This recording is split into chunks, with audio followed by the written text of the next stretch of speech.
दोस्तों आज हम बात करेंगे नो ब्लॉक ड्रॉप के बारे में, जो कि बच्चों के लिए होती है। ये कोल्ड के लिए और कफ़ के लिए काफ़ी अच्छी ड्रॉप है। रिज़ल्ट काफ़ी बेटर है इसका। सॉल्ट की बात करें तो इसमें पैरासीटामोल भी है, फेलेंफाइन भी है, हाइड्रोक्लोराइड भी है और सीपीएम भी है। यानी कि इसको बुखार में भी दे सकते हैं, खांसी में भी दे सकते हैं, नज़ले में भी दे सकते हैं, कोल्ड में भी दे सकते हैं।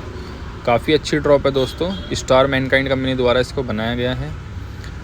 एमआरपी भी इसकी देखने को हमें मिल जाती है, 85 रुपये इसकी एमआरपी है, जो कि इसका मार्केट रेट है। दोस्तों अगर इस ड्रॉप की आपको डोज जाननी है तो आप मुझे कमेंट करके पूछ सकते हैं। बाकी आप मेरे चैनल को सब्सक्राइब कर लीजिए। मैं डेली हेल्पफुल वीडियोस लाता रहता हूँ। Thank you.